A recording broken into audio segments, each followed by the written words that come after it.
Bonjour et bienvenue sur la classe confinée de Madame André. Je vous propose de découvrir un autre livre de la sélection Livre mon ami. Il s'agit du roman de Luc Blanvillain qui s'intitule Le Grand Fauve. Alors, en fait, je ne vais pas vous lire la quatrième de couverture et la couverture elle-même est un peu, je crois, un petit peu mensongère parce que finalement, ça parle très peu de tigres et très peu de fauves. C'est plutôt une histoire réaliste avec, au début, la rencontre avec un tigre. Ça, c'est clair. Mais en fait, cette histoire est plutôt réaliste. Ça se passe dans un monde qui pourrait être le nôtre, avec un jeune garçon qui s'appelle Nicolas et qui va rentrer en 6e, qui a très peur d'entrer en 6e parce que ses parents l'ont toujours surprotégé, couvé, et il va peu à peu leur échapper, en gros. Il va rencontrer une jeune fille qui est beaucoup plus à l'aise que lui par rapport aux relations humaines, qui s'appelle Anouk, et dont il va tomber éperdument amoureux. Et ils vont vivre ensemble une grande histoire, plutôt d'amitié d'ailleurs, et devoir résoudre des problèmes qui sont des problèmes que tout le monde peut rencontrer.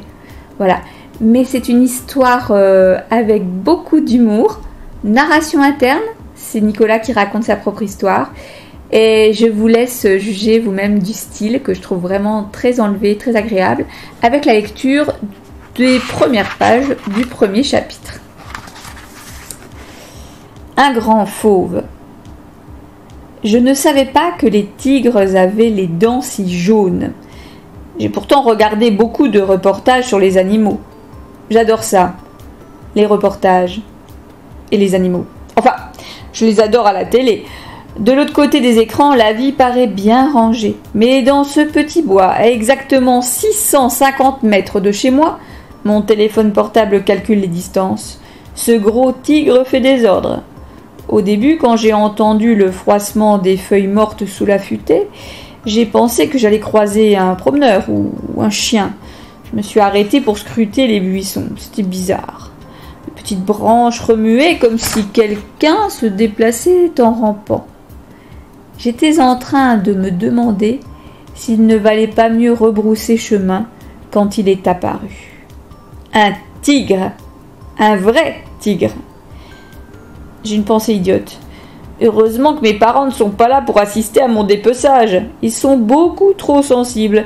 S'ils s'aperçoivent par hasard que je regarde un documentaire animalier, ils restent plantés près de moi, télécommande à la main, et au moment où le fauve fonce vers sa proie, zappe sur une chaîne de dessins animés, comme à l'époque de mes 4 ans, rassuré par la crétinerie des lapins. Mes parents rêvent d'un monde où tous les êtres seraient végétariens, même les lions, même les moustiques, même les tigres. Et en cet instant, je les comprends.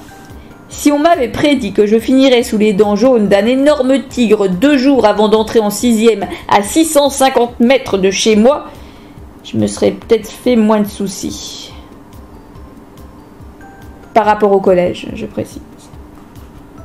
Parce que si je me balade dans ce petit bois, c'est justement pour me changer les idées et éviter de penser à la rentrée. Et c'est un peu la faute de mes parents.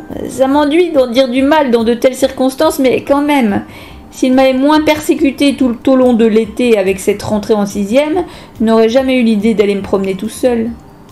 Je ne suis pas très promenade. Je préfère, comme tout le monde, jouer à des trucs en mangeant des machins. Ou l'inverse. Voilà, honnêtement, ça se lit tout seul, c'est très très agréable parce que le style est très réussi. On est vraiment dans la tête de Nicolas avec beaucoup d'humour et ça fait du bien, voilà. Donc vous pouvez évidemment retrouver ce livre sur Amazon, sur la Fnac, etc. si vous avez une liseuse à la maison ou une tablette sur laquelle vous pouvez le télécharger. Et sinon, je vous le prêterai à la rentrée.